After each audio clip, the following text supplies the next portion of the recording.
जय हिंद दोस्तों, top level में आप सभी का स्वागत और अभिनंदन है। मैं आशा करता हूं आपकी बोर्ड की एग्जाम की तैयारी बेहतरीन चल रही होगी और आप भी बेहतर होंगे।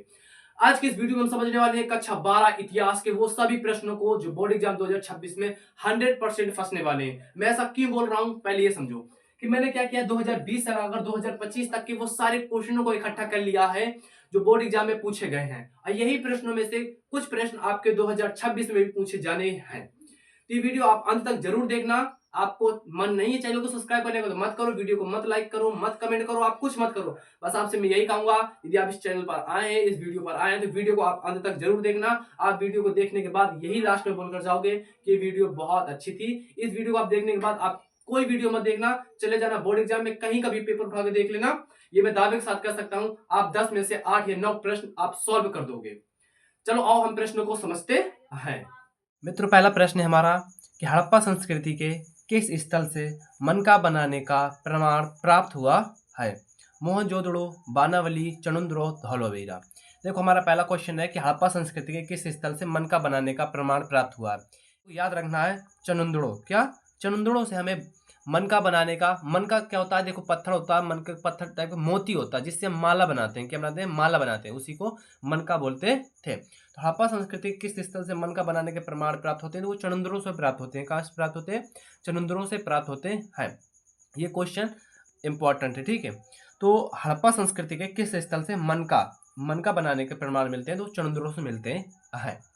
क्वेश्चन नंबर दूसरा समझो कि सिंधु घाटी के किस स्थल का कार्य उत्खनन कार्य सर्वप्रथम हुआ था? सिंधु घाटी के किस स्थल का उत्खनन कार्य सर्वप्रथम हुआ था? हड़प्पा, धौलावीरा, कालीबंगा या अलामगिरीपुर। बताओ, सिंधु घाटी सभ्यता के किस स्थल का उत्खनन कार्य सर्वप्रथम हुआ था?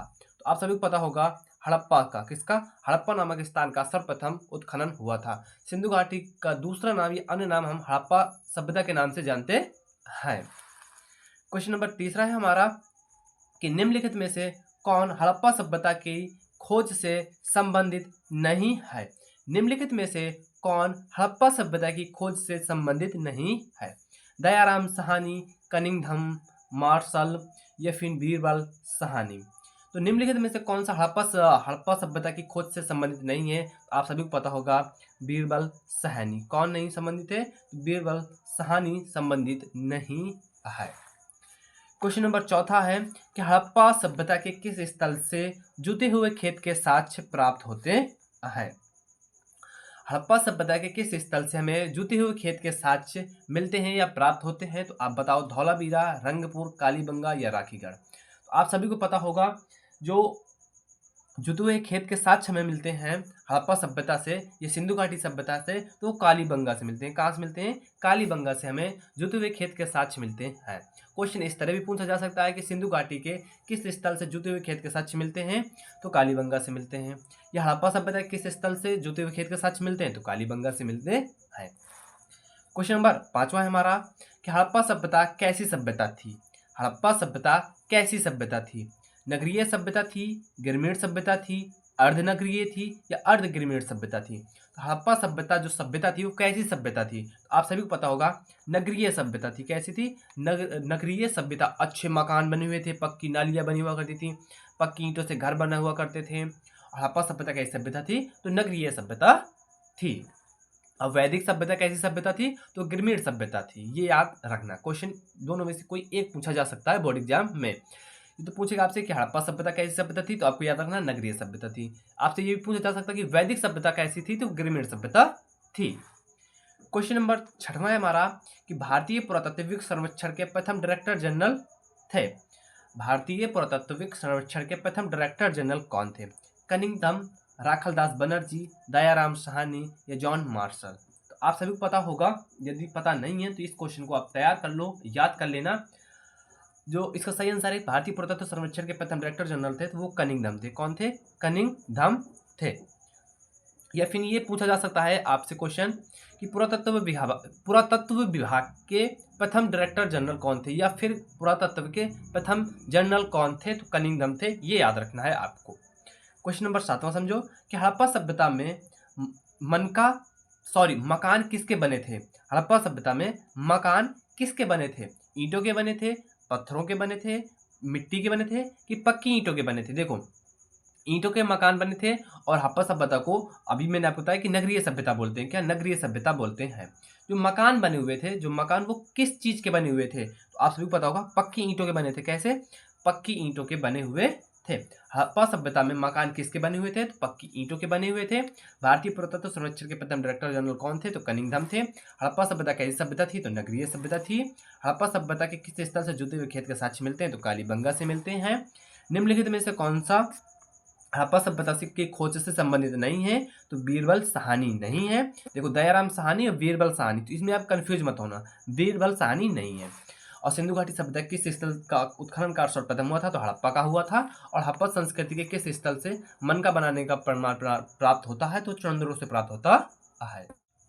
क्वेश्चन नंबर 8 है हमारा कि एस आर राव द्वारा 1955 में किस स्थल पर उत्खनन कार्य आरंभ किया गया? एस आर राव द्वारा 1955 में किस स्थल पर उत्खनन कार्य आरंभ किया गया था? हड़प्पा में, कालीबंगा में, धौलावीरा में कि लोथर में? तो आप सभी को इसका आंसर पता होगा, मैं आशा करता हूं। तो इसका सही आंसर होता है लोथर। एस आर राव द्वारा 1955 में लोथर नामक स्थल की खोज हुई थी। एस आर राव द्वारा 1955 में किस स्थल पर उत्खनन कार्य आरंभ किया गया था? तो लोथर में किया गया था। कहाँ किया गया था? लोथर में किया गया था। क्वेश्चन नंबर 9 है हमारा कि किसे मृतकों का टीला कहा जाता है? किसे मृतकों का टीला कहा जाता है? सुतकोदड़ा, चनुंद्रो, मोहनजोदड़ो या लोथर? तो हमारा क्वेश्चन है और ये मोस्ट इंपॉर्टेंट क्वेश्चन है कि किसे मृतकों का टीला कहा जाता है। आप सभी को पता होगा मोहनजोदड़ो। किसे? मोहनजोदड़ो को, किसको? मोहनजोदड़ो को मृतकों का टीला कहा जाता है। क्वेश्चन नंबर 10वां है हमारा कि हड़प्पा सभ्यता की खोज दयाराम साहनी ने की थी। क्वेश्चन नंबर 10वां है हमारा कि हड़प्पा सभ्यता की खोज दयाराम साहनी ने की थी। 1921, 1924, 1922 या इनमें से कोई नहीं। हड़प्पा सभ्यता की खोज कब हुई थी? तो 1921 में हुई थी। कब हुई थी? 1921 में हुई थी। क्वेश्चन आपसे ये भी पूछा जा सकता है कि मोहनजोदड़ो नामक स्थान की खोज कब हुई थी? तो 1922 में हुई थी। किसके द्वारा हुई थी? तो राखलदास बनर्जी के द्वारा हुई थी। और हड़प्पा सभ्यता की खोज दयाराम साहनी ने कब की थी? तो 1921 में की थी। क्वेश्चन नंबर 11 समझो कि हड़प्पा सभ्यता की लिपि में कितने अक्षर हैं? हड़प्पा सभ्यता की लिपि में कितने अक्षर हैं? 250, 350, 400 या 300? हड़प्पा सभ्यता की लिपि में कितने अक्षर हुआ करते थे? तो लगभग 400 अक्षर हुआ करते थे। कितने अक्षर हुआ करते थे? लगभग 400 अक्षर हुआ करते थे। क्वेश्चन नंबर 12 है हमारा कि हड़प्पा सभ्यता है ऐतिहासिक, कांस्य युगीन, ताम्रपणिक या इनमें से कोई नहीं? हड़प्पा सभ्यता है कैसी सभ्यता है? कांस्य युगीन। कैसी? कांस्य युगीन सभ्यता। कैसी सभ्यता है? कांस्य युगीन सभ्यता है हड़प्पा सभ्यता। क्वेश्चन नंबर 13 है हमारा कि the story of Indian archaeology के लेखक कौन है? The story of Indian archaeology के लेखक कौन है? एस एन राव, एस वत्स या आर डी बनर्जी या उपयुक्त में से कोई नहीं? तो क्वेश्चन है हमारा कि the story of Indian archaeology के लेखक कौन है?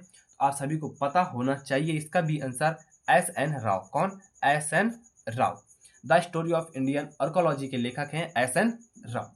क्वेश्चन नंबर 14 है हमारा कि विशाल अन्नागार का साक्ष्य हड़प्पा संस्कृति के किस स्थल से प्राप्त हुए हैं?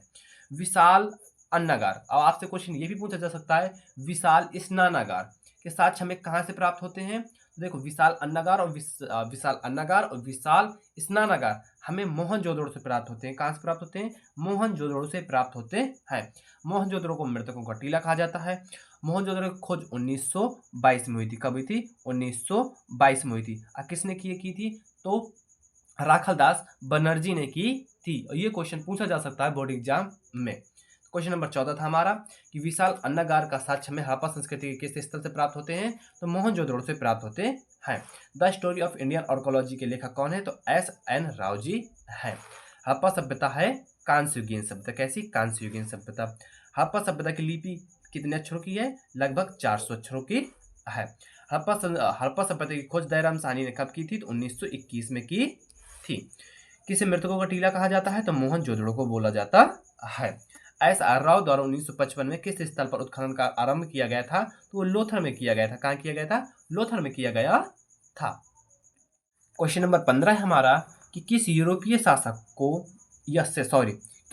शासक से समुद्रगुप्त की तुलना की जाती है? किस यूरोपीय शासक से समुद्रगुप्त की तुलना की जाती है? Hitler, Disraeli, Bismarck, Napoleon. तो बताओ किस यूरोपीय शासक से समुद्रगुप्त की तुलना की जाती है? तो नेपोलियन से की जाती है। किससे? नेपोलियन से की जाती है। समुद्रगुप्त की तुलना किससे की जाती है? नेपोलियन से की जाती है। क्वेश्चन बनता है कि भारत का नेपोलियन किससे कहा जाता है? तो समुद्रगुप्त को कहा जाता है। क्वेश्चन क्या बनता है कि भारत का नेपोलियन किससे कहा जाता है? तो समुद्रगुप्त को कहा जाता है। क्वेश्चन नंबर 15 था हमारा कि किस यूरोपीय शासक से समुद्रगुप्त की तुलना की जाती है? तो नेपोलियन से की जाती है। क्वेश्चन नंबर 16 है हमारा कि बिंबिसार किस वंश से संबंधित था? बिंबिसार किस वंश से संबंधित था? नंद वंश, गुप्त वंश, हर्यक वंश, मौर्य वंश। बिंबिसार किस वंश से संबंधित था? तो हर्यक वंश से संबंधित था। किससे संबंधित था? हर्यक वंश से संबंधित था। क्वेश्चन नंबर 17 समझो कि वैशाली की नगर वधु का क्या नाम था? वैशाली की नगर वधु का क्या नाम था? तो आप सभी को पता होगा, यदि नहीं पता तो इसको भी आप याद कर लेना कि वैशाली की नगर वधु का नाम अम्रपाली था। क्या था? अम्रपाली था। वैशाली की नगर वधु का नाम क्या था? अम्रपाली था। क्वेश्चन नंबर 18 समझो कि किस अभिलेख में कलिंग युद्ध का वर्णन मिलता है? कलिंग युद्ध कब हुआ था? 261 ईसा पूर्व। कब? 261 ईसा पूर्व हुआ था। किस अभिलेख में कलिंग युद्ध का वर्णन मिलता है? 10वें शिलालेख में, 11वें शिलालेख में, 12वें या 13वें शिलालेख में। और ये कलिंग का युद्ध कब हुआ था? तो 261 ईसा पूर्व हुआ था। ये बात भी याद रखना। क्वेश्चन ये भी पूछा जा सकता है कि कलिंग युद्ध कब हुआ था? तो 261 ईसा पूर्व हुआ था। और इसकी जानकारी किस अभिलेख में मिलती है या शिलालेख में मिलती है? तो 13वें शिलालेख में मिलती है। किस शिलालेख में मिलती है? अशोक के 13वें शिलालेख में इसकी जानकारी मिलती है। क्वेश्चन था कि किस अभिलेख में कलिंग युद्ध का वर्णन है? तो 13वें शिलालेख में वर्णन है। क्वेश्चन नंबर 19 है, मौर्य वंश का अंतिम शासक था। मौर्य वंश का अंतिम शासक था अशोक, बिंदुसार, कुषाण या वैदव्रत। मौर्य वंश का अंतिम शासक कौन है? तो आप सभी को पता होगा वैदव्रत। कौन था? वैदव्रत था। क्वेश्चन नंबर 20 है हमारा कि बौद्ध एवं जैन धर्म के प्रारंभिक ग्रंथों में महाजनपद नाम से कितने राज्यों का उल्लेख मिलता है? बौद्ध व जैन धर्म के प्रारंभिक ग्रंथों में महाजनपद नाम से कितने राज्यों का उल्लेख मिलता है? यह क्वेश्चन दूसरे शब्दों में पूछा जाता है कि 6वीं शताब्दी ईसा पूर्व महाजनपदों की संख्या कितनी थी? तो आपको याद रखना है 16 थी। कितनी थी? 16 थी। आपसे देखो महाजनपद की संख्या पूछे तो आपको आंखें मिच के तुक्का भी मार देना है। 16, डायरेक्ट 16। महाजनपद की संख्या 16 थी। कितनी थी? 16 थी। क्वेश्चन नंबर 21 समझो कि किस काल को स्वर्ण युग काल कहा जाता है? किस काल को स्वर्ण युग काल कहा जाता है? मौर्य काल को, गुप्त काल को, कुषाण काल को या बौद्ध काल को? किस काल को स्वर्ण युग कहा जाता है? आप सभी को पता होना चाहिए इसका आंसर क्या होगा। इसका आंसर क्या आप मुझे कमेंट में बता सकते हो? चलो आपको मैं 5 सेकेंड का टाइम देता हूँ, जल्दी से इसका आंसर कमेंट में दो। दे दिया? चलो इसका आंसर समझते हैं कि किस काल को स्वर्ण युग का काल कहा जाता है। वो कहा जाता है गुप्त काल को। किसको कहा जाता है? गुप्त काल को। क्वेश्चन नंबर 22वां है हमारा कि फाह्यान किसके शासनकाल में भारत आया था? जो फाह्यान चीनी यात्री था वो किसके काल में भारत आया था? बिंदुसार, कनिष्क, अशोक या चंद्रगुप्त द्वितीय अर्थात चंद्रगुप्त सेकेंड के काल में? बताओ फाह्यान किसके शासनकाल में भारत आया था? वो आया था चंद्रगुप्त द्वितीय के काल में। किसके? चंद्रगुप्त द्वितीय के काल में। चंद्रगुप्त द्वितीय को ही चंद्रगुप्त विक्रमादित्य बोला जाता है। क्वेश्चन नंबर हमारा 22 था कि फाह्यान किसके काल में आया था? चंद्रगुप्त द्वितीय काल में आया था। किस काल को स्वर्ण युग काल कहा जाता है? तो गुप्त काल को कहा जाता है। बौद्ध व जैन धर्म के प्रारंभिक ग्रंथों में महाजनपद नाम से कितने राज्यों का उल्लेख मिलता है? तो 16 राज्यों का उल्लेख मिलता है। मौर्य वंश का अंतिम शासक कौन था? वह व्रत था। किस अभिलेख में कलिंग युद्ध का वर्णन मिलता है? तो 13वें शिलालेख में मिलता है। वैशाली के नगर वधु को क्या नाम था? तो अम्रपाली नाम था। बिंबिसार किस वंश से संबंधित है? तो हर्यक वंश से संबंधित था। किस यूरोपीय शासक से समुद्रगुप्त की तुलना की जाती है? तो नेपोलियन से की जाती है। क्वेश्चन नंबर 23वां है हमारा कि अर्थशास्त्र का लेखक कौन था? अर्थशास्त्र का लेखक कौन था? ये आपसे इस तरह पूछा जा सकता है कि अर्थशास्त्र के जनक कौन है? मैक्सनीज, बाणभट्ट, कालिदास या कौटिल्य? कौटिल्य के स्थान पर आपको चड़क देखने को मिल सकता है। विकल्प में क्या मिल सकता है? चड़क, क्योंकि कौटिल्य को ही चड़क कहा जाता है। तो अर्थशास्त्र का जनक कौन था? कौटिल्य था। कौन था? कौटिल्य। कौटिल्य को चड़क कहा जाता है। क्वेश्चन नंबर 24 है हमारा कि निम्नलिखित में से कौन सा यूनानी दूत सेल्यूकस द्वारा चंद्रगुप्त मौर्य के दरबार में भेजा गया था? निम्नलिखित में से कौन सा यूनानी दूत सेल्यूकस द्वारा चंद्रगुप्त मौर्य के दरबार में भेजा गया था? डायोडोरस, डेगामेकस, एंटीगोनस या मैक्सनीज? निम्नलिखित में से कौन सा यूनानी दूत सेल्यूकस द्वारा चंद्रगुप्त मौर्य के दरबार में भेजा गया था? तो मैक्सनीज भेजा गया था। कौन भेजा गया था? मैक्सनीज भेजा गया था। क्वेश्चन नंबर 25 है हमारा कि इंडिका के लेखक हैं। इंडिका एक पुस्तक है या ग्रंथ समझ लो, उसके लेखक कौन है? महात्मा गांधी, चाणक्य या मैक्सनीज या चंद्रगुप्त? बताओ इंडिका के लेखक कौन है? तो वो मैक्सनीज है। कौन, किसने लिखी थी इंडिका पुस्तक? तो वो मैक्सनीज ने लिखी थी। क्वेश्चन नंबर 26 है कि साम्राज्य के अधिकांश हिस्से में अशोक के शिलालेख लिखे गए थे, अर्थात किस भाषा में लिखे गए थे? साम्राज्य के जो साम्राज्य हुआ करता था, अर्थात जो क्षेत्र राज्य हुआ करता था, साम्राज्य के अधिकांश हिस्से में जो अशोक के शिलालेख थे वो किस भाषा में लिखे गए थे? प्राकृत में, संस्कृत में, तमिल में या पाली में? तो आप सभी को पता होगा प्राकृत भाषा में लिखे गए थे। किस भाषा में लिखे गए थे? प्राकृत भाषा में लिखे गए थे। क्वेश्चन नंबर 27 है कि समुद्रगुप्त की प्रयाग प्रशस्ति इलाहाबाद स्तंभ लेख की रचना की थी। प्रयाग प्रशस्ति की रचना किसने की थी? इस तरह भी क्वेश्चन पूछा जा सकता है। क्वेश्चन नंबर 27 हमारा कि समुद्रगुप्त की प्रयाग प्रशस्ति इलाहाबाद स्तंभ लेख की रचना किसने की थी, या प्रयाग प्रशस्ति की रचना किसने की थी?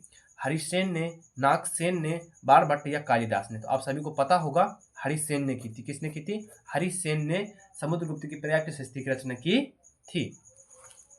क्वेश्चन नंबर 28 है कि निम्न में से किसके अभिलेखों में राजा को देवताओं का प्रिय बताया गया है? निम्नलिखित में से किसके अभिलेखों में राजा को देवताओं का प्रिय बताया गया है? अशोक, चंद्रगुप्त मौर्य, पुष्यमित्र या कुमारगुप्त? क्वेश्चन है हमारा कि निम्न में से किसके अभिलेखों में राजा को देवताओं का प्रिय बताया गया है? तो अशोक के अभिलेखों में। किसके? अशोक के अभिलेख में अशोक को देवताओं का प्रिय बताया गया है। क्वेश्चन नंबर 29 है कि प्रथम स्वर्ण मुद्राएं जारी की गई थी। प्रथम स्वर्ण मुद्राएं जारी की गई थी मौर्यों द्वारा, कुषाणों द्वारा, सातवाहनों द्वारा या गुप्तों द्वारा? जो प्रथम स्वर्ण मुद्राएं जारी किसने किया था? किनके काल में स्टार्ट हुए थे? तो आप सभी को पता होगा कुषाणों द्वारा। कुषाणों ने सर्वप्रथम सोने के सिक्के, अर्थात स्वर्ण को ही सोना बोलते हैं, स्वर्ण मुद्राएं जारी की थी, सोने के सिक्के जारी किए थे।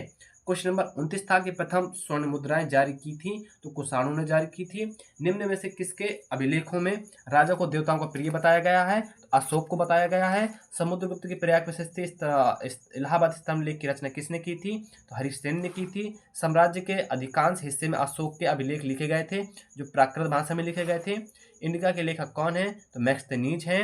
निम्नलिखित में से कौन सा यूनानी दूत सेल्यूकस द्वारा चंद्रगुप्त मौर्य के दरबार में भेजा गया था? तो मैक्सनीज भेजा गया था। अर्थशास्त्र के जनक कौन है? तो कौटिल्य है। कौन है? कौटिल्य है। क्वेश्चन नंबर 30वां है हमारा कि मृच्छकटिकम की रचना की थी। मृच्छकटिकम एक ग्रंथ है, उसकी रचना किसने की थी? कालिदास ने की थी, शूद्रक ने की थी, भारवी ने की थी या अश्वघोष ने की थी? मृच्छकटिकम की रचना किसने की थी? तो शूद्रक ने की थी। किसने की थी? शूद्रक ने की थी।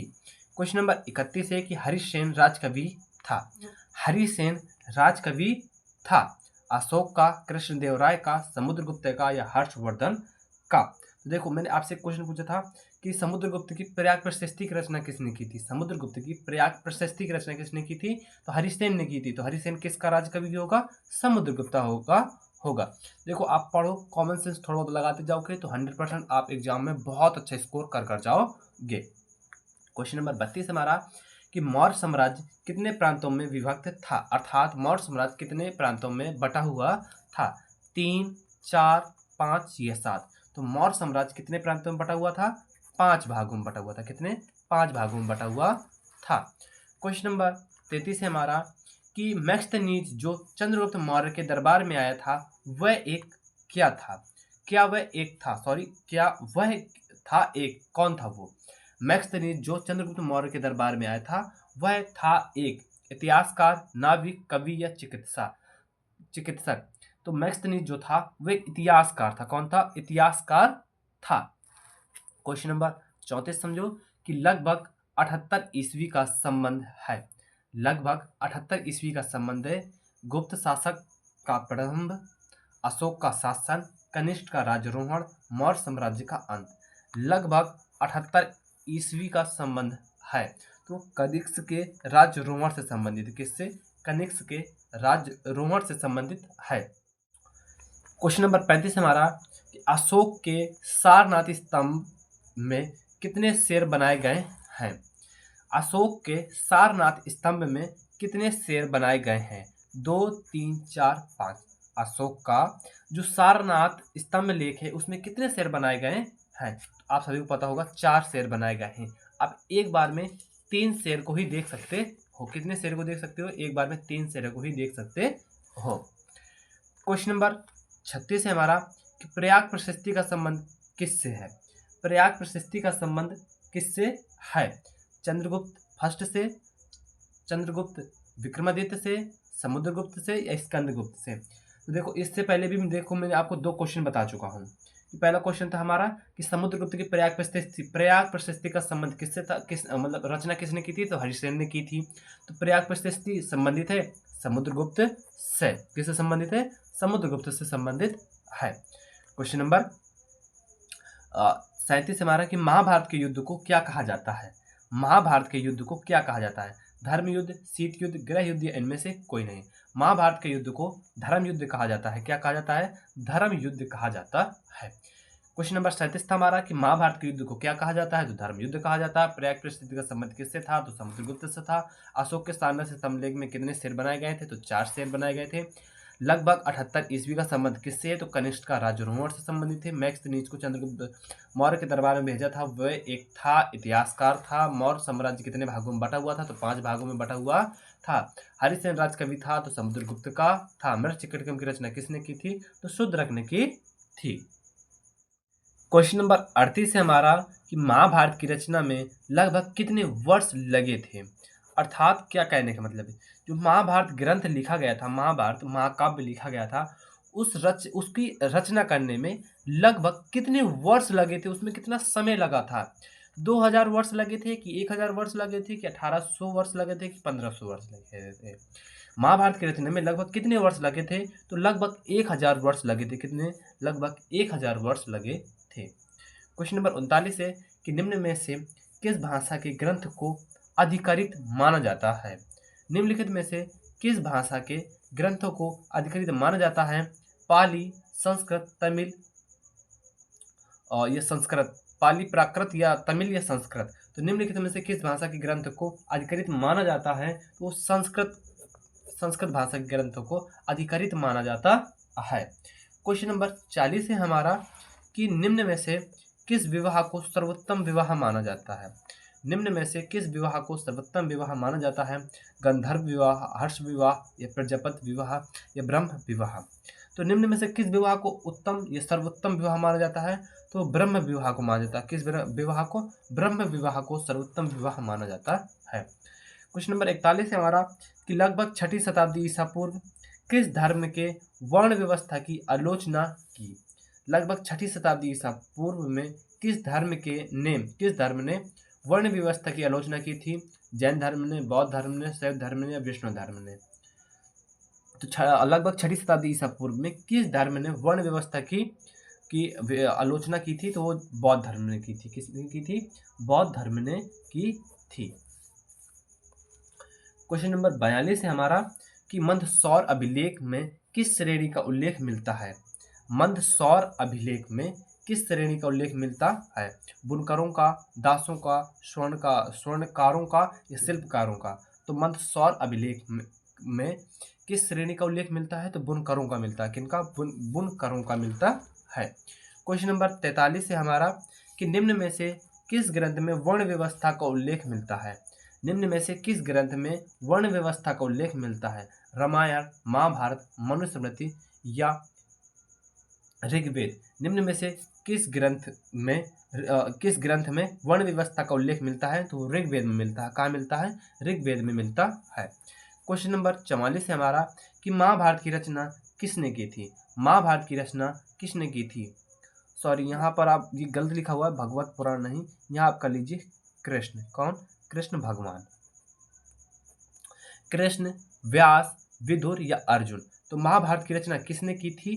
तो आपको पता होगा महर्षि वेद व्यास ने की थी। किसने? महर्षि वेद व्यास ने की थी। उनका शॉर्टकट में खाली व्यास लिखकर आता है। तो क्वेश्चन नंबर 44 का क्या आंसर होगा? महाभारत की रचना किसने की थी? तो व्यास ने की थी। निम्न में से किस ग्रंथ में वर्ण व्यवस्था का उल्लेख मिलता है? तो ऋग्वेद में मिलता है।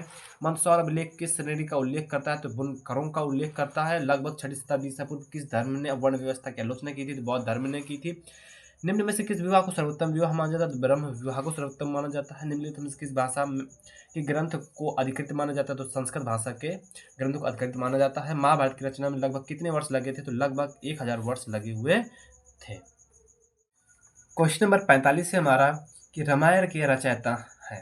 रामायण के रचयिता है व्यास, तुलसीदास जी, परशुराम जी या वाल्मीकि जी।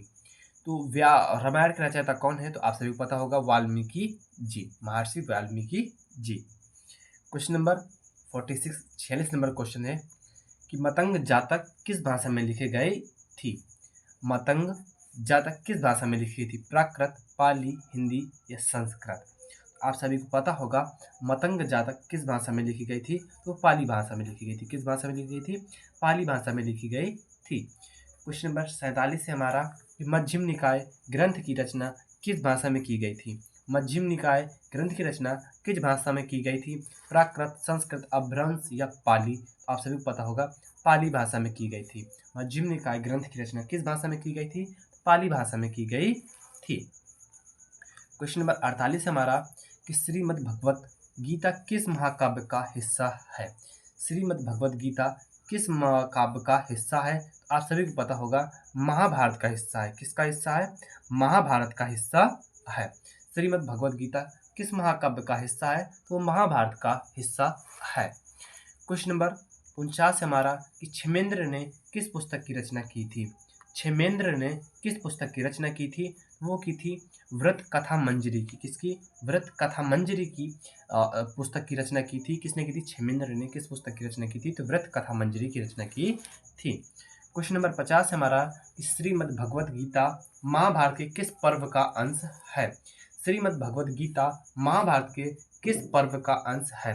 द्रोण पर्व, भीष्म पर्व, शांति पर्व, अनुशासन पर्व। बताओ श्रीमद् भगवत गीता महाभारत के किस पर्व का अंश है? तो वो भीष्म पर्व का अंश है। किस पर्व का? भीष्म पर्व का अंश है। श्रीमद् भगवत गीता महाभारत के किस पर्व का अंश है? तो वो भीष्म पर्व का अंत है। क्वेश्चन नंबर 51 है हमारा कि सारनाथ में महात्मा बुद्ध द्वारा दिया गया प्रवचन कहलाता है। सारनाथ में महात्मा बुद्ध द्वारा दिया गया प्रवचन क्या कहलाता है? माध्यम मार्ग, धर्म मार्ग, परिनिर्माण या धर्मचक्र परिवर्तन। सारनाथ में महात्मा बुद्ध द्वारा दिया गया प्रवचन क्या कहलाता है? तो वो धर्मचक्र परिवर्तन कहलाता है। क्या कहलाता है? धर्मचक्र परिवर्तन कहलाता है। तो क्वेश्चन नंबर 51 क्या था हमारा कि सारनाथ में महात्मा बुद्ध द्वारा दिया गया प्रवचन क्या कहलाता है? धर्मचक्र परिवर्तन कहलाता है। श्रीमद् भगवत गीता महाभारत के किस पर्व का अंश है? तो भीष्म पर्व का अंश है। क्षेमेंद्र ने किस पुस्तक की रचना की थी? व्रत कथा मंजरी की थी। श्रीमद् भगवत गीता किस महाकाव्य का हिस्सा है? तो वो महाभारत का हिस्सा है। मध्यम निकाय ग्रंथ की रचना किस भाषा में हुई थी? तो पाली भाषा में हुई थी। मतंग जातक किस भाषा में लिखी गई थी? तो वो भी पाली भाषा में लिखी गई थी। रामायण की रचना किसने की थी? रामायण की रचना किसने की थी? वाल्मीकि ने की थी।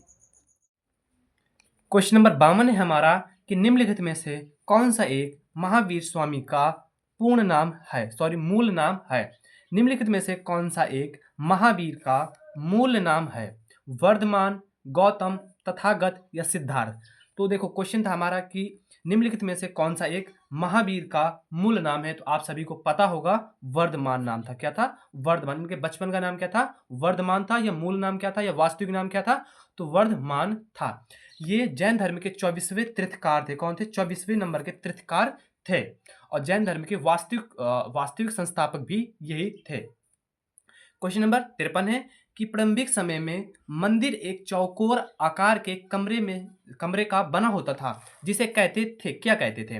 देखो, क्वेश्चन नंबर 53 था कि प्रारंभिक समय में मंदिर एक चौकोर आकार के कमरे के टाइप के बना हुआ करते थे, उन्हें क्या कहा जाता था? गर्भगृह, द्वार, शिखर या गुम्मद? तो आप सभी को पता होगा, सिंपल से नॉर्मल से क्वेश्चन है, गर्भगृह कहा जाता था। क्या कहा जाता था? गर्भगृह कहा जाता था। क्वेश्चन नंबर 54 समझो कि इतिहासकार जेम्स फर्ग्यूसन ने सांची स्तूप का उत्कीर्णित मूर्तियों के अध्ययन के आधार पर सांची को किसकी पूजा का केंद्र माना था? क्वेश्चन नंबर 54 था कि इतिहासकार जेम्स फर्ग्यूसन ने सांची का स्तूप था उसे उत्कीर्णित मूर्तियों के अध्ययन का आधार सांची को किस पूजा के केंद्र का माना था? वृक्ष और सांप का, वाड़ वृक्ष का, पीपल वृक्ष का, अम्रफल का? तो आप सभी को पता होगा, वृक्ष और सांप को माना था। किसको माना था? वृक्ष और सांप को माना था। जो सांची का स्तूप था उसे क्या, मतलब किस मूर्ति का केंद्र माना गया था? तो उसे वृक्ष और सांप का केंद्र माना गया था, पूजा का केंद्र माना गया था। क्वेश्चन नंबर 55 है हमारा कि सांची का स्तूप निम्न में से करवाया था, अर्थात निर्माण करवाया था। सांची का स्तूप का निर्माण किसने करवाया था? अजातशत्रु ने, महापद्मानंद ने, कनिष्ठ ने या अशोक ने? क्वेश्चन नंबर 55 था हमारा कि सांची का स्तूप निर्माण करवाया था। तो आप सभी को पता होगा, ये वाला भी क्वेश्चन अशोक ने करवाया था। किसने करवाया था? अशोक ने सांची का स्तूप का निर्माण करवाया था। क्वेश्चन नंबर 56 समझो कि ऐसी महिलाएं जिन्होंने निर्वाण प्राप्त कर लिया है उन्हें बौद्ध धर्म में क्या कहा जाता था? निर्वाण का मतलब होता है भिक्षुणी बन गई है, जिन्होंने जैन धर्म को अपना लिया है। जो महिलाएं ने जैन धर्म को अपना लिया था, जैन धर्म की भिक्षुणी बन गई हैं, उन्हें बौद्ध धर्म की महिलाएं, ऐसी महिलाएं जिन्होंने जैन धर्म नहीं, बौद्ध धर्म की महिलाएं जिन्होंने भिक्षुणी बन गई, बौद्ध धर्म की भिक्षुणी बन गई हैं, उन्हें क्या कहा जाता था? बौद्ध धर्म में क्या कहा जाता था? प्रजापति, महामाया, त्रिशला या थेरी? तो ऐसी महिलाएं जिन्होंने निर्वाण प्राप्त कर लिया था उन्हें बौद्ध धर्म में थेरी कहा जाता था। क्या कहा जाता था? थेरी कहा जाता था। क्वेश्चन नंबर 57 है हमारा कि जैन धर्म में मोक्ष प्राप्ति के लिए मनुष्य को किसके अनुसार आचरण करना चाहिए? क्वेश्चन नंबर 57 है हमारा कि जैन धर्म में मोक्ष प्राप्ति के अनुसार मनुष्य को किसके अनुसार आचरण करना चाहिए? त्रिरत्न, अष्टांगिक मार्ग, ब्रह्मचर्य या कर्म फल? तो आप सभी को पता होगा, जैन धर्म के 3 आचरण थे। कितने? 3 प्रमुख थे। ठीक है, तो 3 रत्न, किसका? 3 रत्न का आचरण करना चाहिए। जैन धर्म में मोक्ष प्राप्ति के लिए मनुष्य को किसके अनुसार आचरण करना चाहिए? तो त्रिरत्न के अनुसार करना चाहिए। यदि यहाँ पर बौद्ध धर्म लिख कर आ जाए तो अष्टांगिक मार्ग हो जाएगा। क्या?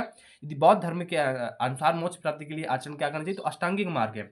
और जो ब्रह्मचर्य है, ये महावीर स्वामी जी ने 5वां मंत्र दिया था। क्या? 5 जो तत्व हुए थे इनमें से 5वां ब्रह्मचर्य 5वां महावीर स्वामी ने दिया था।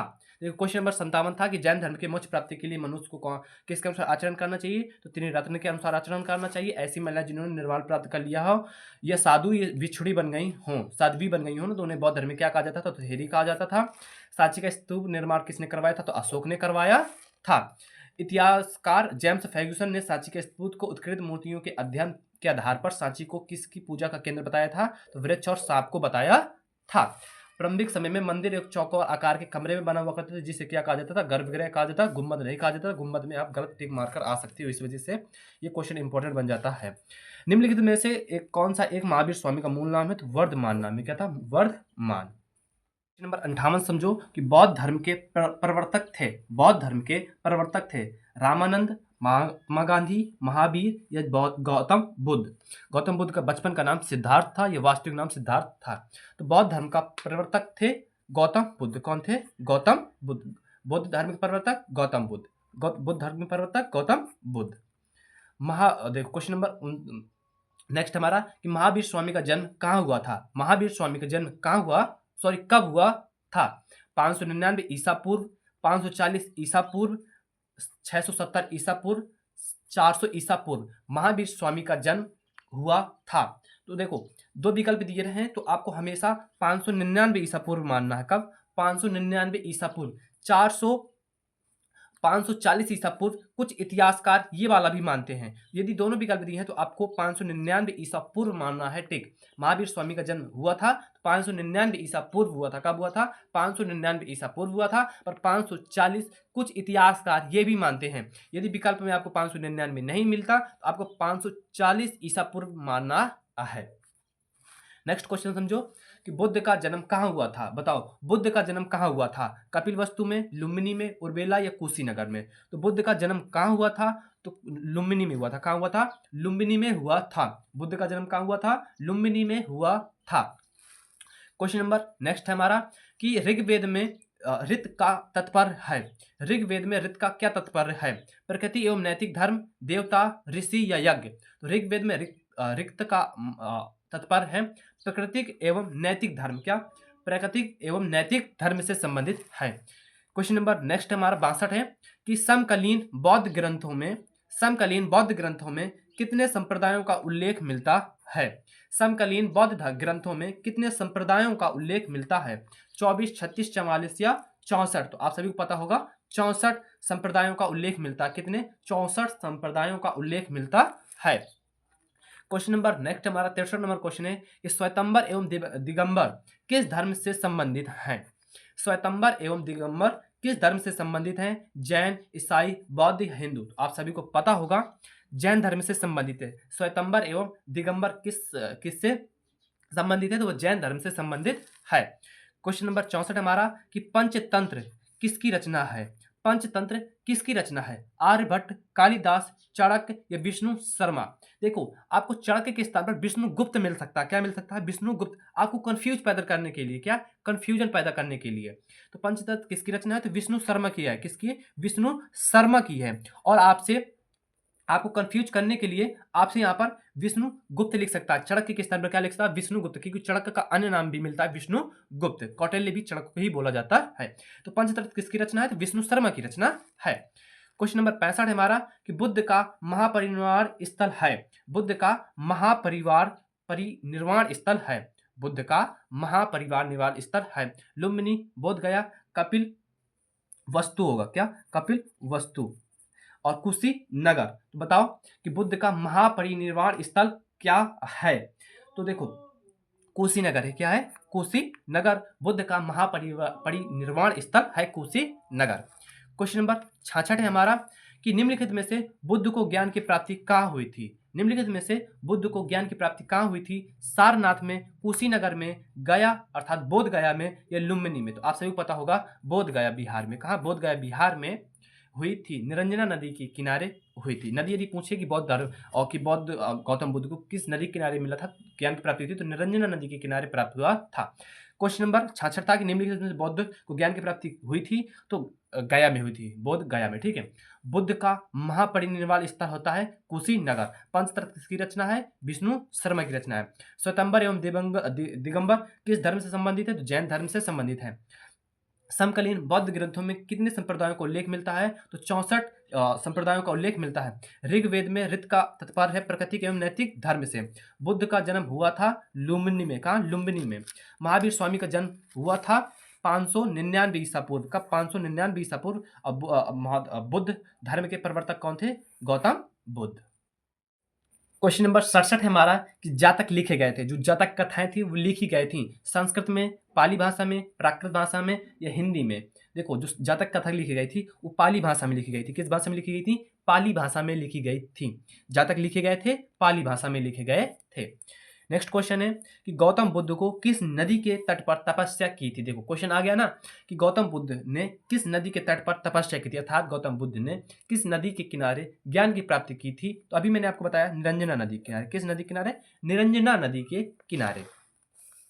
नेक्स्ट क्वेश्चन है कि निम्नलिखित में से कौन सा एक बुद्ध का मूल नाम है। देखो मैंने आपको बताया था बुद्ध का वास्तविक नाम क्या है या मूल नाम क्या है। देखो आपको पता होगा सिद्धार्थ, क्योंकि मैंने ये सारे प्रश्न आपको पहले से पढ़ा रखा है।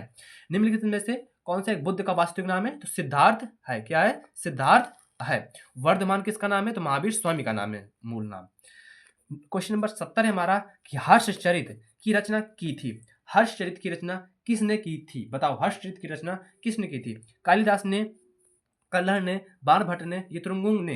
तो हर्षचरित की रचना बाणभट्ट ने की थी। किसने की थी, बाणभट्ट ने की थी। क्वेश्चन नंबर 71 है हमारा अशोक के अधिकांश प्राकृत अभिलेख लिखे गए थे।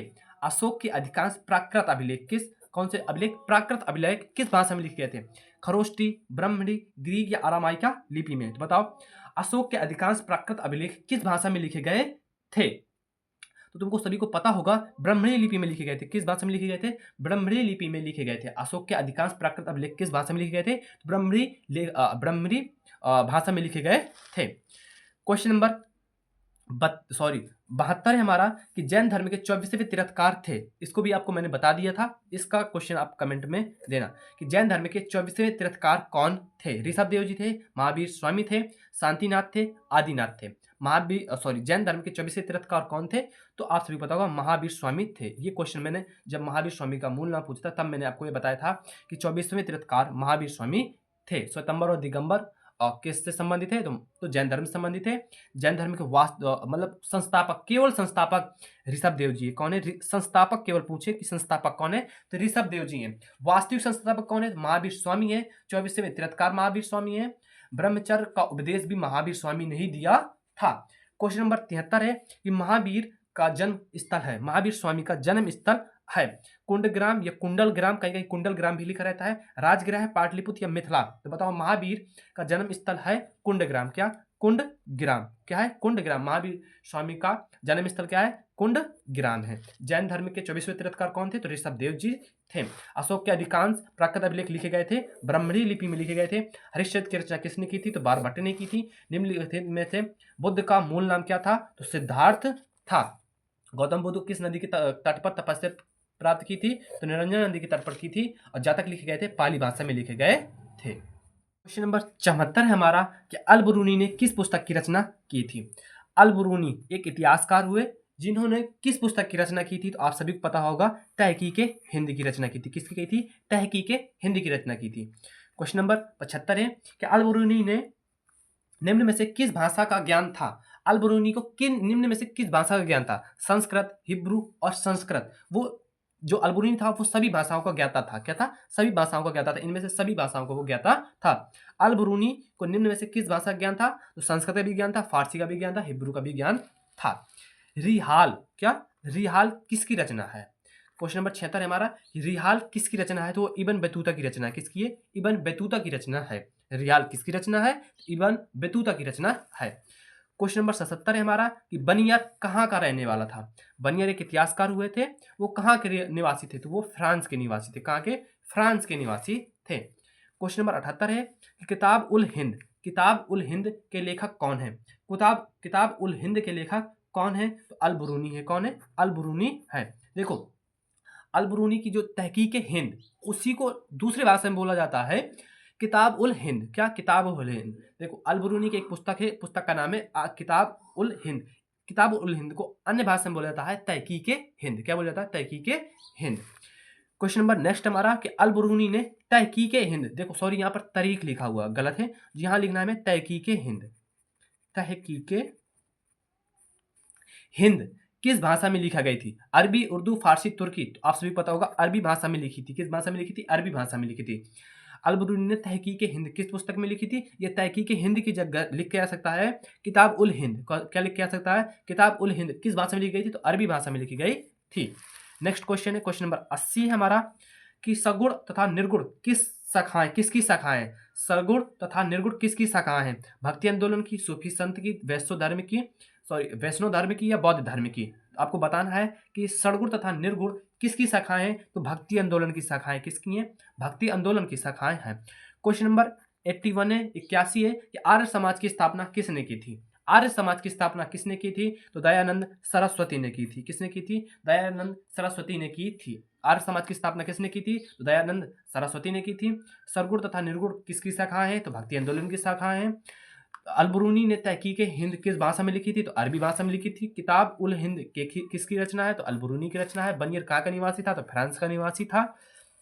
रिहाल किसकी रचना है? तो इब्न बैतूता की रचना है। किसकी? इब्न बैतूता की रचना है। अल बरूनी को निम्न में से किस भाषा का ज्ञान था? फारसी का भी ज्ञान था, हिब्रू का भी ज्ञान था, संस्कृत का भी ज्ञान था, अर्थात इनमें से सभी का ज्ञान था। अल बरूनी ने किस पुस्तक की रचना की थी? तहकीक हिंद की रचना की थी। तहकीक हिंद को ही किताब उल हिंद बोला जाता है। क्वेश्चन नंबर 82 है हमारा कि अमीर खुसरो किस सूफी संत का शिष्य था? अमीर खुसरो किस सूफी संत का शिष्य था? तो बताओ। आपका देखो क्वेश्चन हमारा नॉर्मल था कि अमीर खुसरो किस सूफी संत का शिष्य था? तो वो शेख निजामुद्दीन औलिया का, किसका? औलिया का शिष्य था। शेख निजामुद्दीन औलिया का शिष्य था। क्वेश्चन नंबर 83 है हमारा कि अलवार उपासक थे। अलवार उपासक थे विष्णु के, किसके? विष्णु के हुए थे। अलवार उपासक किसके हुए थे? तो विष्णु के उपासक हुए थे। क्वेश्चन नंबर 84 है कि नैनार उपासक थे, तो नैनार भगवान शिव के उपासक हुआ करते थे। नैनार उपासक थे तो भगवान शिव के उपासक थे। अलवार किसके उपासक थे? तो विष्णु के। नैनार भगवान शिव के। क्वेश्चन नंबर 85 है कि किस सूफी संत की दरगाह अजमेर में है? किस सूफी संत की दरगाह अजमेर में है? वो है मोइनुद्दीन चिश्ती की। किसकी? मोइनुद्दीन चिश्ती की दरगाह अजमेर में है। क्वेश्चन नंबर 86 का है कि खालसा पंथ के संस्थापक थे। खालसा पंथ के संस्थापक थे तो गुरु गोविंद सिंह थे। कौन थे? गुरु गोविंद सिंह थे। क्वेश्चन नंबर 87 है हमारा कि ख्वाजा कुतुबुद्दीन बख्तियार काकी की मृत्यु हुई थी। ख्वाजा कुतुबुद्दीन बख्तियार काकी की मृत्यु कब हुई थी? तो आप सभी को पता होगा 1235 में हुई थी। कब हुई थी? 1235 में हुई थी। नेक्स्ट क्वेश्चन है कि शेख निजामुद्दीन औलिया की दरगाह कहाँ है? शेख निजामुद्दीन औलिया की दरगाह कहाँ है? तो वो दिल्ली में है। कहाँ है? दिल्ली में है। क्वेश्चन नंबर नेक्स्ट हमारा कि सलीम चिश्ती की दरगाह कहाँ है? सलीम चिश्ती की दरगाह कहाँ है? तो वो अजमेर में है। कहाँ है? अजमेर में है। क्वेश्चन नंबर 89 था हमारे कि सलीम चिश्ती की दरगाह कहाँ है? तो वो अजमेर में है। शेख निजामुद्दीन औलिया की दरगाह कहाँ है? तो वो दिल्ली में है। ख्वाजा कुतुबुद्दीन बख्तियार काकी की मृत्यु कहाँ हुई थी? कब हुई थी? तो 1235 में हुई थी। खालसा पंथ के संस्थापक है गुरु गोविंद सिंह। किस सूफी संत की दरगाह अजमेर में है? तो मोइनुद्दीन चिश्ती की है। नैनार उपासक थे भगवान शिव के। अलवार उपासक थे भगवान विष्णु के। अमीर खुसरो किस सूफी संत का शिष्य था? तो शेख निजामुद्दीन औलिया का शिष्य था। क्वेश्चन नंबर 90 है हमारा कि सूफियों की कितनी शाखाएं हैं? सूफियों की कितनी शाखाएं हैं? 4, 8, 10, 12। तो सूफियों की कितनी शाखाएं थी? 4 थी। कितनी थी? 4 थी। क्वेश्चन नंबर 91 हमारा कि ख्वाजा कुतुबुद्दीन बख्तियार काकी का जन्म कब हुआ था? यदि मृत्यु पूछा गया है पेपर में तो जन्म भी पूछा जा सकता है। देखो ख्वाजा कुतुबुद्दीन बख्तियार काकी का जन्म कब हुआ था? तो 1173 ईस्वी में हुआ था। कब हुआ था? 1173 ईस्वी में हुआ था। क्वेश्चन नंबर 92 है हमारा कि वन्नावास का संबंध निम्न में से किससे है? वन्नावास का संबंध निम्नलिखित में से किससे है? इस्लाम से, चिश्ती उपासक से, वैष्णव धर्म से, या वीर शैव से, या लिंगायत से? तो वन्नावास का संबंध किससे है? तो वह वीर शैव धर्म से। किससे? वीर शैव धर्म से व लिंगायत से। विकल्प में आपको लिंगायत मिलेगा। क्वेश्चन नंबर 93 हमारा कि रामकृष्ण मिशन के संस्थापक थे। रामकृष्ण मिशन के संस्थापक कौन थे? तो आप सभी पता होगा स्वामी विवेकानंद। कौन थे? रामकृष्ण मिशन के संस्थापक कौन थे? तो स्वामी विवेकानंद थे। कौन थे? स्वामी विवेकानंद थे। क्वेश्चन नंबर 94 है कि हुनूज दिल्ली दूर अगस्त। हुनूज दिल्ली दूर अगस्त किसने कहा था? किसने कहा था? बताओ कि हुनूज दिल्ली दूर अगस्त किसने कहा था? तो निजामुद्दीन औहलिया ने कहा था। किसने कहा था? निजामुद्दीन औहलिया ने कहा था। क्वेश्चन नंबर 95 है हमारा कि विजयनगर की स्थापना कब की गई थी? विजयनगर साम्राज्य की स्थापना कब की गई थी? तो 13वीं में। विकल्प समझ लो, 13वीं, 14वीं, 12वीं या 11वीं में। बताओ विजयनगर साम्राज्य की स्थापना कब की गई थी? तो वो की गई थी 14वीं शताब्दी में। कब? 14वीं शताब्दी में। विजयनगर साम्राज्य की स्थापना कब की गई थी? तो 14वीं शताब्दी में की गई थी। विजयनगर साम्राज्य अवस्थित है। विजयनगर साम्राज्य अवस्थित है अर्थात कहाँ पर स्थित है? कावेरी नदी के तट पर, तुंगभद्रा के तट पर, कृष्णा के तट पर, या भागीरथी नदी के तट पर? तो बताओ विजयनगर अवस्थित है तो वो तुंगभद्रा नदी के किनारे स्थित है, तट पर स्थित है, तुंगभद्रा के तट पर स्थित है। क्वेश्चन नंबर 97 है हमारा, महाराजा अधिराज की उपाधि ग्रहण की थी। महाराजा अधिराज की उपाधि ग्रहण की थी हरिहर प्रथम ने, बुक्का ने, हरिहर द्वितीय ने, या प्रताप रुद्र देव ने? तो महाराजा अधिराज की उपाधि हरिहर द्वितीय ने प्राप्त की थी। हरिहर द्वितीय ने धरी थी, ग्रहण की थी। देखो क्वेश्चन नंबर 97 उसे समझ लो कि महाराजा अधिराज की उपाधि किसने ग्रहण की थी? तो हरिहर द्वितीय ने की थी। विजयनगर स्थित है अर्थात कहाँ पर स्थित है? अवस्थित है, तो तुंगभद्रा नदी के किनारे स्थित है। हरिहर की स्थापना किसने की थी? तो हरिहर एवं बुक्का ने की थी। कब की थी? तो 1336 ईस्वी में की थी। विजयनगर की स्थापना कब की गई थी? तो 14वीं शताब्दी में की गई थी। हुनूज दिल्ली दूर अगस्त ये निजामुद्दीन औलिया का कहना था। रामकृष्ण मिशन के संस्थापक स्वामी विवेकानंद थे। वन्नावास का संबंध किससे था? तो वीर शैव व लिंगायत से था। ख्वाजा कुतुबुद्दीन बख्तियार काकी का जन्म हुआ था 1173 ईस्वी में। और सूफियों की कितनी शाखाएं थी? तो वो 4 शाखाएं थी। क्वेश्चन नंबर 98 समझो कि हम्पी को यूनेस्को द्वारा विश्व पुरातत्व स्थल घोषित किया गया था। हम्पी जो देखो प्रसिद्ध स्थल है उसको यूनेस्को में कब सम्मिलित किया गया था? 1876 में। तब ये बना ही नहीं था, तो ये हमारा क्वेश्चन गलत हो जाता है। 1902 में, तब भी ये बना नहीं था, ये गलत हो जाता है। 1947 में, ये भी गलत है। हमारा आंसर है 1986 में। देखो हम्पी को यूनेस्को द्वारा विश्व स्थल में कब घोषित किया गया था? तो 1986 में किया गया था। अब ये तीनों क्यों गलत है? तब यूनेस्को बना ही नहीं था। पहली बात तो यूनेस्को बना ही नहीं था, जब बनेगा तभी तो शामिल होंगे ना। तो हम्पी में यूनेस्को द्वारा विश्व पुरातत्व स्थल घोषित किया गया था 1986 में। कब किया गया था? 1986 में। क्वेश्चन नंबर 99 क्वेश्चन है हमारा कि प्रसिद्ध विरू विरूपाक्ष मंदिर अवस्थित है, अर्थात कहाँ स्थित है? प्रसिद्ध विरूपाक्ष मंदिर कहाँ स्थित है? तो श्री कालाहस्ती में, तिरुपति में, भद्रांचल में या हम्पी में? तो देखो हम्पी में। कहाँ? हम्पी में। प्रसिद्ध विरूपाक्ष मंदिर कहाँ स्थित है? वो हम्पी में स्थित है। क्वेश्चन नंबर 100 है हमारा। देखो क्वेश्चन नंबर 100 है, ठीक है। 100 नंबर क्वेश्चन है कि डोमिंगो पेस नामक यात्री ने विजयनगर की सुंदरता की तुलना किस यूरोपीय नगर से की थी? लंदन, फारस, पेरिस, रोम। तो डोमिंगो पेरिस नामक यात्री ने विजयनगर की सुंदरता की तुलना रोम से की थी। किससे की थी? रोम से की थी। क्वेश्चन नंबर 101 है हमारा, विजयनगर साम्राज्य की स्थापना की थी। विजयनगर साम्राज्य की स्थापना की थी हरिहर एवं बुक्का ने। देखो आपको मैंने पीछे भी बताया था, हरिहर एवं बुक्का ने की थी। कब की थी? तो 1336 में की थी। ये क्वेश्चन भी आपके साथ में क्लियर हो जाता है। आपको देखो बार बार 50 वीडियो नहीं देखने पड़ेगा, आप ये वीडियो पूरा अंत तक देखना, 100% पूरे क्वेश्चन आपके क्लियर हो जाएंगे और 100% ये क्वेश्चन एग्जाम में लड़ेंगे। विजयनगर साम्राज्य की स्थापना कब किसने की थी? तो हरिहर एवं बुक्का ने की थी। ये दोनों भाई थे। और क्वेश्चन नंबर 102 है कि विजयनगर साम्राज्य की स्थापना कब की हुई थी? तो 1336 ईस्वी में हुई थी। क्वेश्चन नंबर 103 है कि इटली यात्री ज्योमेंत्री करेरी भारत में किसके आगमन संबंधित विवरण मिलता है? तो चांदी से संबंधित विवरण देते हैं। क्वेश्चन नंबर 104 है हमारा कि आईने ए अकबरी की रचना किसने की थी? तो अबुल फजल ने की थी। किसने की थी? अबुल फजल ने की थी। आईने ए अकबरी की रचना किसने की थी? तो अबुल फजल ने की थी। क्वेश्चन नंबर 105 है कि मुगल वंश का संस्थापक था। मुगल वंश का संस्थापक कौन था? तो बाबर था। कौन था? बाबर था। मुगल वंश का संस्थापक कौन था? तो बाबर था। आईने अकबरी की रचना किसने की थी? अबुल फजल ने की थी। और इटली यात्री ज्योमेंत्री करेरी भारत में किसके संबंधित विवरण मिलता है? तो चांदी से संबंधित विवरण देते हैं। विजयनगर साम्राज्य की स्थापना कब हुई थी? तो 1336 ईस्वी में हुई थी। विजयनगर साम्राज्य की स्थापना किसने की थी? तो हरिहर एवं बुक्का ने की थी। डोमिंगो पेस नामक यात्री ने विजयनगर साम्राज्य की तुलना किस यूरोपीय नगर से की थी? तो फिर रोम से की थी। प्रसिद्ध विरूपाक्ष मंदिर कहाँ स्थित है? वो हम्पी में स्थित है। और हम्पी को यूनेस्को द्वारा विश्व पुरातत्व में कब घोषित किया गया था? तो 1986 में घोषित किया गया था।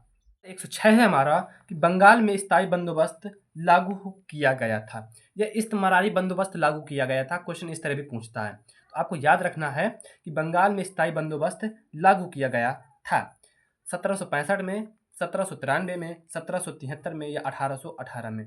तो 1773 में लागू हुआ था। कब लागू हुआ था? सॉरी, 1773 में नहीं, 1793 में लागू हुआ था। कब लागू हुआ था? 1793 में लागू हुआ था। बंगाल में स्थायी बंदोबस्त लागू किया गया था तो 1793 में लागू किया गया था। कब लागू किया गया था? 1793 में लागू किया गया था। क्वेश्चन नंबर 107 है हमारा कि 1793 में जब बंगाल में स्थायी बंदोबस्त लागू किया गया था तो वहां का गवर्नर जनरल कौन था? 1793 में जब बंगाल में स्थायी बंदोबस्त लागू किया गया था तो वहां का गवर्नर जनरल कौन था? तो वो लॉर्ड कर्नरविलियस था। कौन था? लॉर्ड कर्नरविलियस था। क्वेश्चन नंबर 108 है हमारा कि संथाल आंदोलन किससे संबंधित है? संथाल आंदोलन किससे संबंधित है? जनजातीय आंदोलन से, मजदूर आंदोलन से, कृषक आंदोलन से, इनमें से कोई नहीं। तो जो संथाल आंदोलन था वो जनजातीय आंदोलन से संबंधित है। क्वेश्चन नंबर 109 है हमारा कि पानीपत का तृतीय युद्ध हुआ था। पानीपत का तृतीय युद्ध हुआ था 1740 में, 1756 में, 1750 में, 1761 में। तो बताओ पानीपत का तृतीय युद्ध कब हुआ था? 1761 में हुआ था। कब हुआ था? 1761 में पानीपत का तृतीय युद्ध हुआ था। क्वेश्चन नंबर 110 है हमारा कि बक्सर का युद्ध कब हुआ था? क्वेश्चन नंबर 110 है हमारा कि बक्सर का युद्ध कब हुआ था?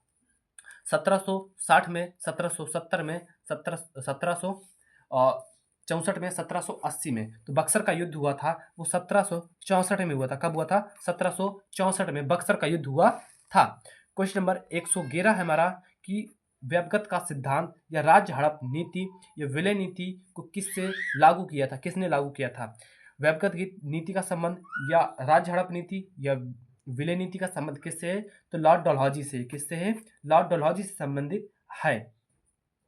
क्वेश्चन नंबर 112 है हमारा कि 1857 के विद्रोह में कानपुर के नेता थे कुंवर सिंह, मंगल पांडे, हजरत महल या नाना साहब। 1857 के विद्रोह में कानपुर के नेता थे। देखो, आप पढ़ते हो यूपी बोर्ड में, आप सभी लोग उत्तर प्रदेश में पढ़ते हो, तो ये उत्तर प्रदेश से संबंधित क्वेश्चन ही आपसे पूछा जाएगा बोर्ड एग्जाम में। अब कानपुर उत्तर प्रदेश में पड़ता है, तो नाना साहब थे। कौन थे? नाना साहब थे।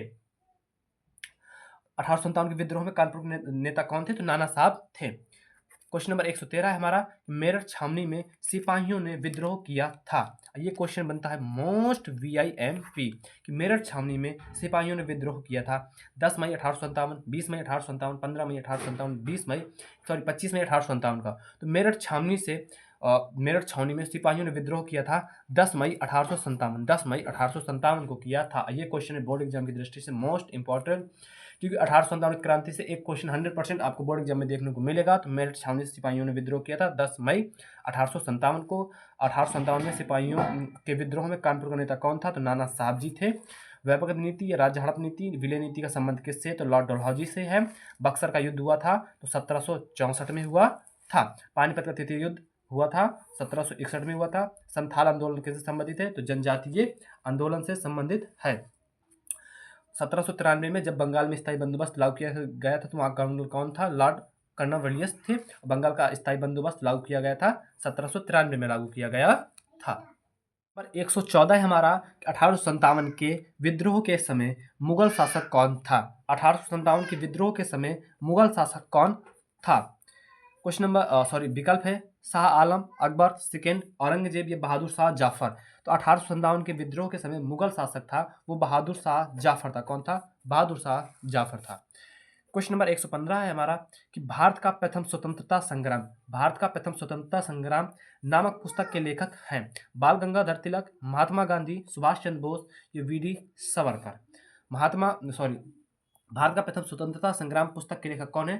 तो VD सावरकर है। कौन से? VD सावरकर। क्वेश्चन नंबर 116 है कि अवध की रियासत को किसने एक गिलास फल कहा था? एक गिलास फल कहा था, ए चेरी कहा था। बताओ किसने कहा था? अवध की रियासतों को किसने एक गिलास फल यथार्थ ए चेरी कहा था?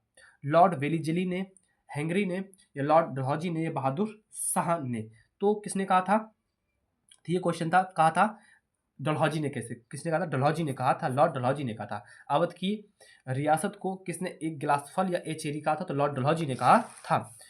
क्वेश्चन नंबर 117 है हमारा कि सहायक संधि का संबंध किससे है? सहायक संधि का संबंध किसके साथ है? कर्जन से, वेलीजली से या फिर हैंगिस्टन से या कर्नवालिस से? तो सहायक संधि का संबंध वेलीजली से। किससे है? वेलीजली से है। 1857 की क्रांति किस शहर से प्रारंभ हुई थी? 1857 की क्रांति किस शहर से प्रारंभ हुई थी? कोलकाता, दिल्ली, इलाहाबाद या मेरठ से? तो 1857 की क्रांति मेरठ से स्टार्ट हुई थी। कहाँ से स्टार्ट हुई थी? मेरठ से स्टार्ट हुई थी।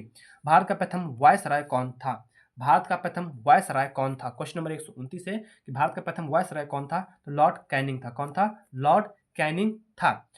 क्वेश्चन नंबर 120 है हमारा कि सती प्रथा का उन्मूलन किस वर्ष हुआ था? सती प्रथा का उन्मूलन किस वर्ष हुआ था? 1857 में, 1828 में, 1829 में, 1830 में? तो सती प्रथा का उन्मूलन हुआ था, वो हुआ था 1829 में। कब हुआ था? 1829 में सती प्रथा का उन्मूलन हुआ था। भारत का प्रथम वायसराय कौन था? तो लॉर्ड कैनिंग था। 1857 की क्रांति किस शहर से हुई थी? तो मेरठ से हुई थी। सहायक संधि का संबंध किससे? तो वेलीजली से है। अवध की रियासत को किसने एक गिलास फल या ए चेरी कहा था? तो डलहौजी ने कहा था। भारत का प्रथम स्वतंत्रता संग्राम नामक पुस्तक के लेखक कौन थे?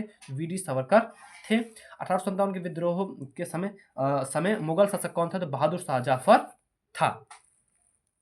क्वेश्चन नंबर 121 है हमारा कि अंग्रेजों ने बंगाल का विभाजन किस वर्ष किया? अंग्रेजों ने बंगाल का विभाजन किस वर्ष किया था? 1910, 1905, 1907 या 1909 में? तो बताओ बंगाल का विभाजन किस वर्ष हुआ था? तो 1905 में हुआ था। कब हुआ था? 1905 में बंगाल का विभाजन होता है। क्वेश्चन नंबर 122 है कि भारत छोड़ो आंदोलन कब प्रारंभ हुआ। भारत छोड़ो आंदोलन कब प्रारंभ हुआ था। नवंबर 1942, सितंबर 1942, अक्टूबर 1942, अगस्त 1942। तो भारत छोड़ो आंदोलन अगस्त 1942 में स्टार्ट हुआ था। भारत छोड़ो आंदोलन कब आरंभ हुआ था। तो अगस्त 1942 में हुआ था। क्वेश्चन नंबर 123 है चौरी चौरा घटना के बाद किस आंदोलन को वापस लिया गया था। चौरी चौरा घटना के बाद किस आंदोलन को वापस लिया गया था। चंपारण, असहयोग, बारदोली या होम लीग। तो चौरी चौरा घटना के बाद किस आंदोलन को वापस लिया गया था। तो वो असहयोग आंदोलन को वापस ले लिया गया था। क्वेश्चन नंबर 124 है हमारा कि गांधी जी ने नमक सत्याग्रहण के समय भारत का वायसराय कौन था। गांधी जी के नमक सत्याग्रहण के समय भारत का वायसराय कौन था।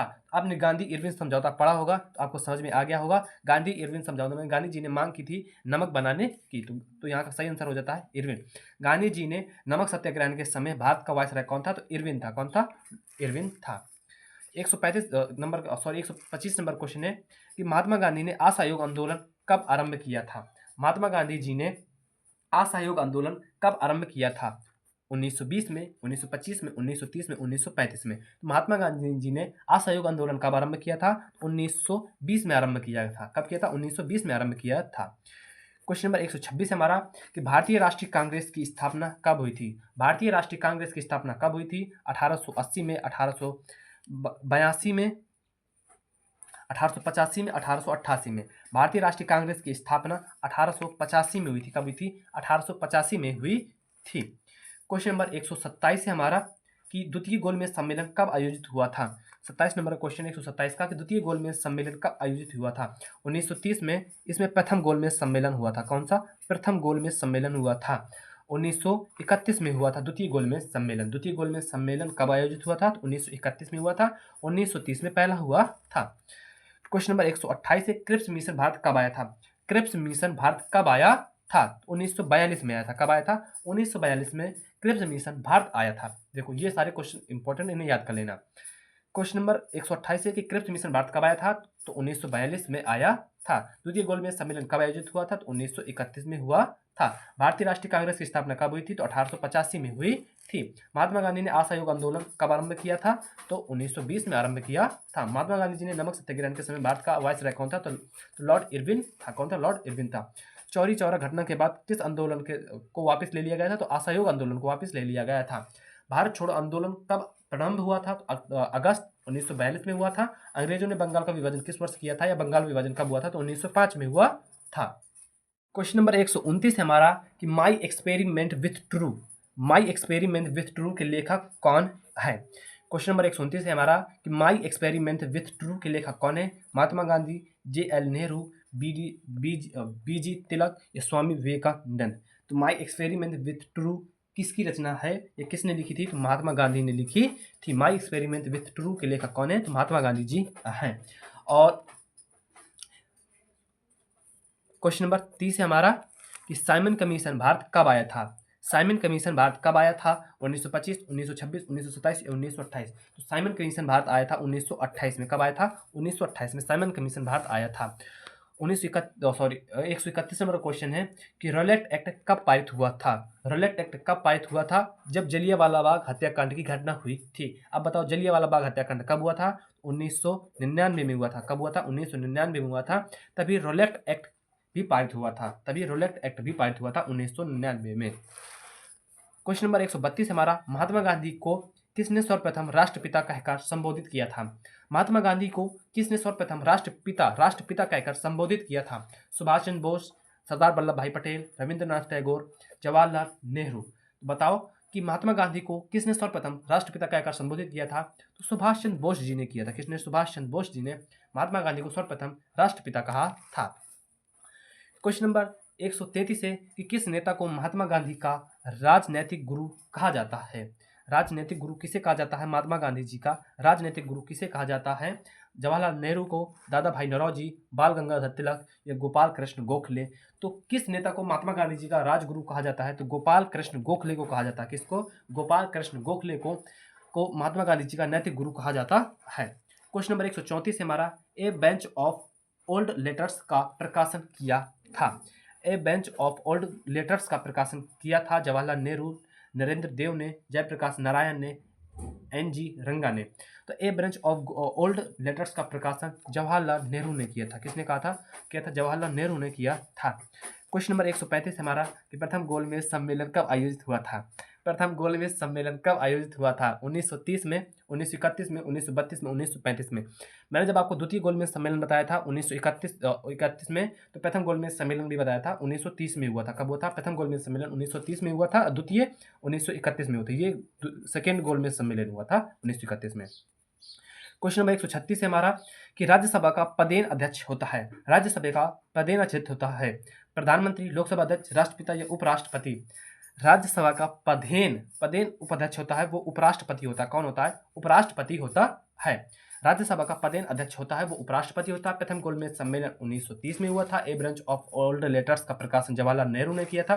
किस नेता को महात्मा गांधी का राजनीतिक गुरु बोला जाता है? तो गोपाल कृष्ण गोखले को बोला जाता है। महात्मा गांधी को सर्वप्रथम राष्ट्रपिता किसने संबोधित किया था? तो सुभाष चंद्र बोस ने किया था। रोलेट एक्ट कब पारित हुआ था? तो 1919 में पारित हुआ था। साइमन कमीशन भारत आया था तो 1928 में आया था। माई एक्सपेरिमेंट विथ ट्रू के लेखक कौन है? महात्मा गांधी जी हैं। क्वेश्चन नंबर 137 हमारा कि नागरिकों के मूल अधिकारों एवं मूल कर्तव्यों की संख्या क्या है? नागरिकों के मूल अधिकार एवं मूल कर्तव्यों की संख्या क्या है? 7 वगैरह, 6 वगैरह, 5 व 12 या 8 वगैरह? तो 6 वगैरह। कितने मूल अधिकार कितने हैं? 6। मूल कर्तव्य कितने हैं? 11। क्वेश्चन नंबर 138 हमारा संविधान सभा का स्थायी अध्यक्ष किसे नियुक्त किया गया था? संविधान सभा का स्थायी अध्यक्ष किसे बनाया गया था? पंडित मोतीलाल नेहरू, डॉक्टर भीमराव अंबेडकर, पंडित जवाहरलाल नेहरू, डॉक्टर राजेंद्र प्रसाद। तो संविधान सभा का स्थायी अध्यक्ष बनाया गया था डॉक्टर राजेंद्र प्रसाद को। किसे बनाया गया था? डॉक्टर राजेंद्र प्रसाद को। भारत के प्रथम राष्ट्रपति कौन थे? तो डॉक्टर राजेंद्र प्रसाद ही थे। क्वेश्चन नंबर 139 है कि योजना आयोग की स्थापना की गई थी। योजना आयोग की स्थापना कब की गई थी? 1947, 1948, 1949 या 1950। तो योजना आयोग की स्थापना 1950 में की गई थी। कब की गई थी? 1950 में की गई थी। योजना आयोग की स्थापना कब की गई थी? तो 1950 में की गई थी। क्वेश्चन नंबर 140 हमारा कि भारतीय संविधान का कौन सा भाग संविधान की आत्मा कहलाता है? भारतीय संविधान का कौन सा भाग संविधान की आत्मा कहलाता है? मूल अधिकार, उद्देशिका, राज्य के नीति निषेध तत्व, ये संवैधानिक उपचार का अधिकार। तो भारतीय संविधान का कौन सा भाग संविधान की आत्मा कहलाता है? तो उद्देशिका कहलाती है, जिसे उद्देश्य बोलते हैं। क्या? उद्देश्य या उद्देशिका। ठीक है। क्वेश्चन नंबर 141 है राज्यों का पुनर्गठन कब किया गया था? राज्यों का पुनर्गठन कब किया गया था? 1950, 1952, 1956 या 1953। तो राज्यों का पुनर्गठन 1956 में किया गया था। कब किया गया था? 1956 में किया गया था। राज्यों का पुनर्गठन कब किया गया था? तो 1956 में किया गया था। क्वेश्चन नंबर 142 हमारा कि प्रथम पंचवर्षीय योजना किस वर्ष प्रारंभ की गई थी? प्रथम पंचवर्षीय योजना किस वर्ष प्रारंभ की गई थी? 1950, 1951, 1952, 1953। तो प्रथम पंचवर्षीय योजना 1951 में प्रारंभ की गई थी। कब की गई थी? 1951 में प्रारंभ की गई थी। क्वेश्चन नंबर 143 है कि पंडित जवाहरलाल नेहरू की मृत्यु कब हुई थी? पंडित जवाहरलाल नेहरू की मृत्यु कब हुई थी? देखो नॉर्मल से क्वेश्चन है कि पंडित जवाहरलाल नेहरू की मृत्यु कब हुई थी? 1960, 1962, 1964 या 1966। पंडित जवाहरलाल नेहरू की मृत्यु 1964 में हुई थी। कब हुई थी? 1964 में पंडित जवाहरलाल नेहरू की मृत्यु हुई थी। क्वेश्चन नंबर 144 हमारा कि भारतीय राष्ट्रीय कांग्रेस की स्थापना भारतीय राष्ट्रीय कांग्रेस का प्रथम अधिवेशन कहाँ हुआ था? भारतीय राष्ट्रीय कांग्रेस का अधिवेशन कहाँ हुआ था? दिल्ली, अगस्त, मुंबई या सूरत? तो भारतीय राष्ट्रीय कांग्रेस का प्रथम अधिवेशन वो हुआ था बम्बई में। कहाँ हुआ था? बम्बई। अब इसे मुंबई बोला जाता, क्या मुंबई बोला जाता है। भारतीय राष्ट्रीय कांग्रेस का प्रथम अधिवेशन कहाँ हुआ था? तो दिल्ली में हुआ था। क्वेश्चन नंबर 144 है कि भारतीय राष्ट्रीय कांग्रेस का प्रथम अधिवेशन कहाँ हुआ था? तो बम्बई में हुआ था। पंडित जवाहरलाल की मृत्यु हुई थी 1964 में हुई थी। प्रथम पंचवर्षीय योजना किस वर्ष स्टार्ट हुई थी? तो 1951 में स्टार्ट हुई थी। राज्यों का पुनर्गठन कब किया गया था? तो 1956 में किया गया था। भारतीय संविधान का कौन सा भाग संविधान की आत्मा कहलाता है? तो उद्देशिका कहलाता है। क्या कहलाता है? उद्देशिका कहलाता है। योजना आयोग की गठन कब की गई थी? योजना आयोग की स्थापना कब की गई थी? तो 1950 में किया गया था। संविधान सभा का स्थायी अध्यक्ष कौन था? तो डॉक्टर राजेंद्र प्रसाद जी थे। और नागरिकों के मूल अधिकार एवं मूल कर्तव्य की संख्या कितनी थी? 6 और 11 है। क्वेश्चन नंबर 145 हमारा कि द डिस्कवरी ऑफ इंडिया पुस्तक के लेखक है। द डिस्कवरी ऑफ इंडिया पुस्तक के लेखक कौन है? वी.डी. सावरकर, महात्मा गांधी, बाल गंगाधर तिलक या पंडित जवाहरलाल नेहरू? तो द डिस्कवरी ऑफ इंडिया के लेखक हैं वो हैं जवाहरलाल नेहरू। कौन है? जवाहरलाल नेहरू। ये थे हमारे 145 महत्वपूर्ण बहुविकल्पी प्रश्न। ये पूरी बुक के थे। दोस्तों ये वीडियो यहीं पर समाप्त होता है। मैं आशा करता हूँ आपको ये वीडियो अच्छी लगी होगी। मुझे पता है कि वीडियो को बहुत कम स्टूडेंटों ने लास्ट तक देखी होगी। जिन्होंने देखा है वो जरूर बताना कमेंट में कि वीडियो कैसी लगी और आपको नेक्स्ट वीडियो किस टॉपिक पर चाहिए, उसका भी मैं अच्छी वीडियो लेकर आऊंगा। और यदि आप यहाँ तक आ गए हैं तो आप चैनल को सब्सक्राइब भी कर लेना। एक छोटा सा कमेंट जरूर कर देना। आपका एक छोटा सा कमेंट मेरे दिल को बहुत अच्छा लगता है। और जो भी बच्चे मुझे कमेंट करते हैं उनको धन्यवाद। अब हम मिलेंगे नेक्स्ट वीडियो में। जब तक के लिए जय हिंद, जय भारत।